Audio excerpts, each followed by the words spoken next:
네, 안녕하세요. 니짜영TV 니짜영입니다. 어제 방송에 이어서 이틀 연속 영상을 좀 촬영하게 됐습니다. 저도 평일에는 제 생업이 있기 때문에 주말에 시간이 나는 대로 틈틈이 좀 영상을 찍어 놓으려고 하고요. 오늘은 자율주행에 대한 이야기를 하려고 합니다. 자율주행에 대한 주제는 뭐 여러 가지가 있을 수 있지만 오늘은 가끔씩 제가 받는 질문, 그리고 인터넷상에서도 가끔 보는 질문인 어디가 제일 자율주행 잘합니까? 라는 이야기를 좀 해보려고 하는데요. 사실 답하기 굉장히 어려운 질문이에요. 적어도 누가 더 상대적으로 잘한다라고 이야기할 수 있으려면 공통적인 평가 잣대가 있어야 되는데 자율주행은 아직 그런 게 없어요. 뭐 법규가 있는 것도 아니고 뚜렷한 성능 표준을 볼 수 있는 지표가 있는 것도 아니고 그렇기 때문에 우리가 그냥 느낌적으로 와, 뭐 테슬라 잘한다고 하던데 웨이모 크루즈 뉴스에 많이 나오던데 그냥 얘네들이 제일 잘하는 거 아니야? 뭐 이런 식으로밖에는 아직까지는 보지 못하는 상황인데 조금 더 자세한 이야기를 오늘 좀 해보려고 합니다. 지금 보시는 사이트는 미국 니짜에서 만든 제 아이디 니짜형의 그 니짜입니다. 니짜에서 만든 한 사이트인데요. 미국 사람들이 그 미국 내에서 어디에서 자율주행차를 평가하고 있고 어느 회사가 하고 있고 또 얼마만큼의 플릿을 가지고 하고 있는지를 좀 볼 수 있게 만들어둔 사이트인데요. 100% 정확하진 않아요. 왜냐하면은 여기 필터 바이 컴퍼니를 보니까 모든 회사가 있는 건 아니더라고요. 그래서 아마 그냥 자발적으로 등록을 요구한 것 같아요. 그래서 이게 100% 정확하다라고 보시면 안 될 것 같고요. 보시면은 뭐 캘리포니아, 그다음 여기 애리조나, 유타, 플로리다 이쪽 지역이 주로 평가가 많이 집중되어 있죠. 텍사스도 있고요. 공통적으로 날씨가 굉장히 1년 내내 좋다라고 볼 수 있는 지역입니다. 그래서 평가를 1년 내내 꾸준히 하기에 굉장히 좋은 지역이라고 보시면 될 것 같고, 반면에 이 동부 해안가 지역은 물론 평가 이력이 아무 없진 않지만 아무래도 여기는 굉장히 겨울에 춥고 뭐 눈도 많이 오고 이런 지역이기 때문에 평가에 좀 불리하겠죠. 그래서 일단은 날씨가 좋은 지역 위주로 평가가 좀 집중되어 있다라고 보시면 될 것 같고요. 그 중에서도 역시 캘리포니아에 대한 집중도가 제일 높아요. 제가 자율주행차가 몇 대가 미국에서 총 평가를 하고 있는지에 대한 정확한 데이터를 갖고 있지는 않는데 어렴풋이 찾아보니까 한 1,400대 정도라고 하더라고요. 생각보다 많지는 않았어요. 근데 지금 캘리포니아 같은 경우 작년을 기준으로 보면 680대 정도가 평가 등록을 했어요. 그러니까 실질적으로 캘리포니아가 미국의 절반을 차지하고 있는 거죠. 그래서 저는 그래서 개인적으로 캘리포니아가 어느 정도 대표성을 갖고 있는 지역이 아닐까, 자율주행에 대한 어떤 다양한 잣대를 보는 데 있어서 객관적이진 않지만 그래도 어느 정도는 객관적인 수준에 이룰 수 있는 그런 잣대를 가지고 있는 곳이 아닐까라는 생각이 들어요. 그래서 오늘은 캘리포니아주에 대한 이야기를 조금 할 겁니다. 캘리포니아주에서 만약에 자율주행을 하고 싶다 그러면은 여기 캘리포니아 DMV라는 교통 당국의 승인을 받아야 돼요. 우리가 도로에서 평가를 할 건데 승인을 좀 해주세요 라고 이야기를 해야 되는데 그럼 그 승인은 총 세 가지가 있어요.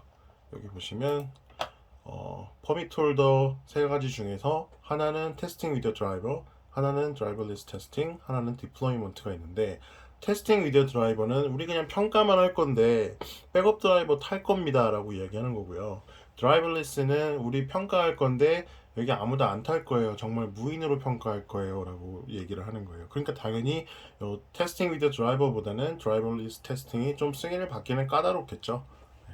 그리고 마지막으로 디플로이먼트 같은 경우는 우리 평가 다 했고요. 평가 승인 받아서 평가 다 했고요. 이제 좀 실증 사업 같은 걸 좀 해볼게요. 주민들 좀 태워서 로보택시도 해보고 뭐 배송도 좀 해보겠습니다 라고 할 때 받는 승인이라고 보시면 될 것 같아요. 그래서 첫 번째 테스팅 위드 드라이버 홀더를 보시면 2021년 11월 8일 기준으로 이만큼의 회사들이 있어요. 보시면 뭐 한 번쯤 들어보셨을 법한 회사들이 대부분일 거예요. 뭐 죽스, 웨이모부터 시작해서 뭐 위에 애플도 있었고요. 여기 테슬라도 있었고 OEM 중에서도 뭐 벤츠, 뭐 포드, GM, BMW 이런 회사들이 많이 있고요. 토요타도 있고, 토요타는 토요타로 안 하고 TRI로 등록을 했더라고요. 예. 그다음에 또 이 중에서 드라이버리스 테스팅을 취득한 회사들은 이 정도입니다. 확실히 많이 적죠. 역시 11월 8일 기준으로 아폴로는 최근에 없었는데 11월 8일날 업데이트 됐나봐요. 오토엑스, 크루즈, 누로, 포니 AI, 웨이모, 위라이드, 죽스가 있습니다. 그럼 당연히 이제 디플로이먼트 하는 애들은 더 적겠죠. 그래서 3개밖에 없어요. 크루즈, 웨이모가 샌프란시스코에서 지금 로보택시 준비하고 있고요. 시작을 했고요. 사실상 누로 같은 경우는 이 둘보다 더 먼저 승인을 받았어요. 거의 최초로 승인을 받았죠. 디플로이먼트 홀더 같은 경우에는. 그래서 지금 캘리포니아 지역에서 식품 배송에 관련된 실증 사업을 하고 있고요. 어쨌든 요약하면 캘리포니아에서 평가를 하든지 평가를 하고서 실증 사업을 하든지 무엇을 하기 위해서는 이 캘리포니아 DMV라는 곳에 승인을 받아야 된다라는 이야기입니다.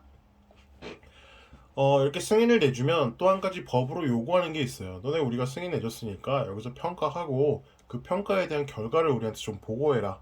그래서 연간 단위로 이렇게 보고 의무 조건이 있는데 그게 어떤 식으로 보고를 하냐면 그게 바로 디스엔게이지먼트 리포트입니다. 디스엔게이지먼트라는 거는 자율주행 모드로 가다가 어떤 이유에 있어서 백업 드라이버가 개입을 하는 경우를 말해요. 예를 들면 자율주행 모드 가다가 지금 사고 날 것 같은데 얘 자율주행 모드 가만히 있네? 라고 했을 때 내가 안 되겠다. 끄고 내가 개입해야지. 이런 행동을 하는 게 다 디스엔게이지먼트죠. 아니면 위험한 상황은 아니지만 어떤 특정 목적에 의해서 그냥 의도적으로 개입을 해가지고 시스템을 끄는 것도 디스엔게이지먼트라고 할 수가 있고요. 그래서 모든 회사들은 1년 동안 평가한 결과를 가지고 어느 상황에서 어떻게 얼마나 디스엔게이지먼트를 했는지 한 그 종합적인 보고서를 내야 되는데 보시면 2020년 기준으로 봤을 때 이만큼의 제조사들이 디스엔게이지먼트 리포트를 냈다라는 거고 요 밑에 있는 회사들은 뭐냐면 평가를 하기 위한 승인을 받았는데 실제로 자율주행 평가를 하진 않아서 레포트를 낼 게 없는 회사들이에요. 그러니까 승인만 받아놓은 거죠. 이런 회사들이 많이 있더라고요. 지금 거의 보시면은 반반이에요. 이만큼이랑 이만큼. 전체 승인을 받은 기업 중에서 반은 평가를 실제로 했고 반은 평가 안 했다 라고 볼 수 있는 거죠. 여기 보시면 우리 삼성도 있네요. 예, 이렇게 보시면 되고 근데 이 평가가 매년 논란이 되고 있어요. 왜 논란이 되냐면 캘리포니아 DMV는 그냥 각 제조사로부터 테스트 리포트만 받아요. 그리고 공개하고 끝이에요. 근데 일부 언론에서 줄 세우기를 항상 하거든요. 예를 들면 2019년도를 보면은 이렇게 그래프까지 만들어 가지고 디스엔기지먼트 한 번당 얼마나 많은 마일을 갔나, 그러니까 해제 없이 얼마나 멀리 갔나라는 거를 지표로 하나를 만들어서 이렇게 그래프까지 만들어서 줄 세우기를 했는데 보시면 바이두가 지금 1등으로 돼 있어요. 바이두가 해제 한 번 할 때마다 18,000마일을 갔다는 거예요. 18,000마일은 우리가 아니라 킬로미터로 하게 되면은 거의 한 3만 마일 가까이 되는 건데 3만 마일이면 3만 킬로 정도 되는 건데 그러면 서울 부산이 뭐 600km다라고 한다면 서울 부산을 한 50번 갔다라는 이야기잖아요. 자율주행 시스템 해제가 한 번도 없이. 그러니까 어마어마한 숫자인 거죠. 그래서 이거는 와 이거 진짜야라고 의심을 하는 게 먼저겠죠. 의심을 하는 게 먼저지. 와 역시 바이도 쩐다 이렇게 생각하는 게 먼저가 아닐 텐데 기사를 보면은 바이드가 캘리포니아에서 역시 1등 했다 이런 기사들이 굉장히 많이 나왔고요. 또 반면에 반박 기사도 많이 나왔어요.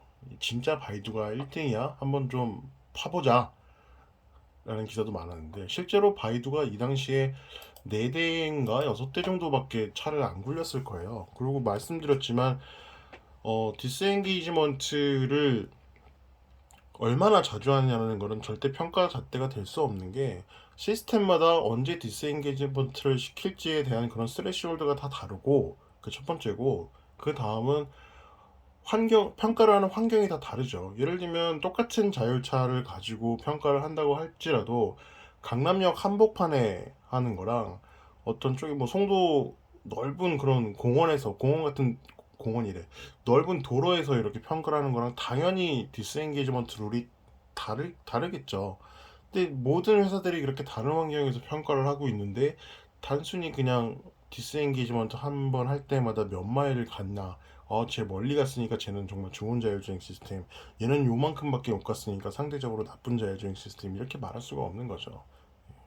그래서 이 방송을 보시는 분들도 나중에 올해도 이제 꼭 이게 나올 거예요. 이제 2021년 버전이 나올 텐데 혹시나 이렇게 줄 세우는 기사를 보시고 그 기사에서 와 얘네들이 제일 잘했다라는 기사를 보시면 그거를 그대로 받아들이시면 안 됩니다. 이건 굉장히 비판적인 시각으로 보셔야 됩니다.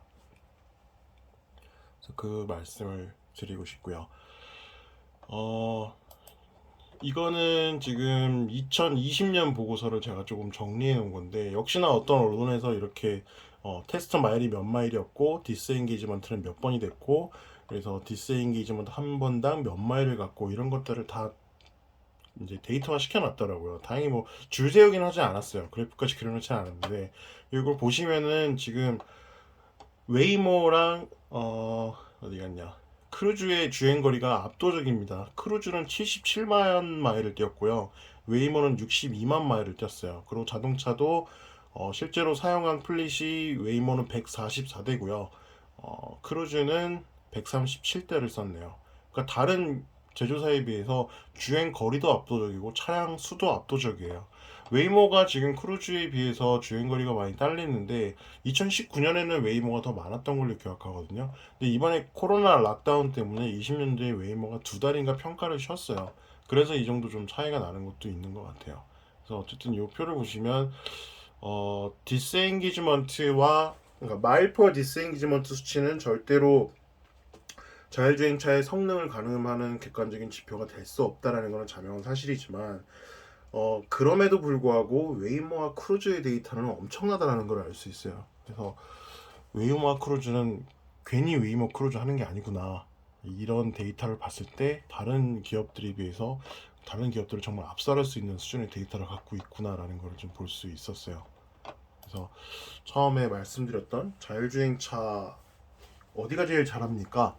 라는 거에 대해서 객관적으로 대답을 할 수는 없지만, 캘리포니아가 그래도 미국에서 대표성을 갖고 있다는 사실과, 그리고 그 캘리포니아 안에서 웨이모와 크루즈가 가장 많은 데이터, 가장 많은 테스트 플레이를 굴리고 있다는 것을 봤을 때 웨이모와 크루즈가 이래서 가장 앞서고 있구나라는 것 정도는 이야기를 할 수 있을 것 같아요. 마지막으로 아까 제가 하나 빼먹고 넘어간 게 있는데, 자율주행차를 캘리포니아에서 평가를 하려면 DMB의 승인을 받아야 된다고 말씀을 드렸잖아요. 근데 만약에 실증 사업을 넘어서 어떤 일종의 사업을 하려면 DMB 뿐만 아니라 이 CPUC라는 캘리포니아 공공사업위원회의 승인을 받아야 돼요. 근데 여기 승인을 받은 업체를 보시면 뭐 아르고 AI, 오로라, 크루즈 웨이모, 죽스 또 이렇게 많이 있죠. 근데 이게 재밌는 게 한 1년 전까지만 하더라도 얘네들은 기업들이 실증 사업하면서 돈을 못 받게 했어요. 승객들한테. 로보택시를 한다면 뭐 승객한테 돈을 받을 텐데 못 받게 했어요. 그 법규에 그렇게 정해져 있었어요. 너네 무료로 하라고. 왜 그랬냐면, 공공사업위원회 같은 경우는 결국에 인프라 측면에서, 자율주행 차보다는 인프라 측면에 관심이 많은 당국이라고 봐야 되는데, 인프라는 여러 사람들이 이용하는 거기 때문에 여러 사람들의 의견이 반영이 돼야 되는 거거든요. 근데 유료로 하게 되면 자율주행차 실증 사업을 사람들이 그만큼 안 쓸 거라는 거예요. 당연히 무료로 하면 더 많이 쓰겠죠. 그래서 자율주행 실증 사업을 무료로 해서 최대한 많이 사람들이 사용을 하게 만들고, 거기서부터 최대한 많은 데이터를 피드백을 받아서 자기들이 사용하겠다는 거예요. 근데 이제 기업 입장에서는 물론 뭐 로보택시에서 지금 뭐 우리나라 같은 경우도 카카오 모빌리티가 세정에서 하면서 그때 1,000원 받는다고 들었던 것 같은데, 돈 벌라고 1,000원을 받는 게 아닐 거예요. 제가 봤을 때는 당연히 아니겠죠. 근데 그 요금 구조 같은 경우도 나중에 이제 실제로 본격적인 사업을 진행하게 됐을 때는 중요한 평가 카테고리이기 때문에, 요금을 받아가면서 사람들이 어떻게 그 요금 체계에 대해서 반응을 하는지를 분명히 모니터링을 해야 될 건데, 그런 목적으로 기업들은 계속 요금을 과금할 수 있게 해달라고 요구를 해왔던 거고요. 반면에 CPUC 같은 경우는 사람들을 최대한 많이 사용할 수 있게 해서 최대한 많은 피드백을 자기들이 받고 싶어서 무료로 하라고 법으로 만들었던 거고요. 근데 최근에 한 1년 전에 그 법이 풀렸습니다. 그래서 지금은 유료로도 이제 실증 사업을 캘리포니아에서 진행할 수 있게 되었어요. 네, 오늘 방송은 여기까지고요. 오늘은 캘리포니아 지역에서 자율주행 평가하는 이야기를 좀 해봤고, 이제 아마 11월, 12월 되면은 21년 결과가 나올 거예요. DMB에서 평가 결과를 분석해서 내보낼 텐데, 내년 초에 나오나? 제가 정확한 그 날짜는 기억이 안 나는데, 아무튼 그 데이터가, 보고서가 뉴스에 나오면 조금 비판적인 시각으로 보시면 좋을 것 같아서 오늘 두 번째 주제로 좀 가져와 봤습니다. 네, 오늘은 여기까지 하겠고요. 시청해주셔서 감사합니다. 리짱이었습니다.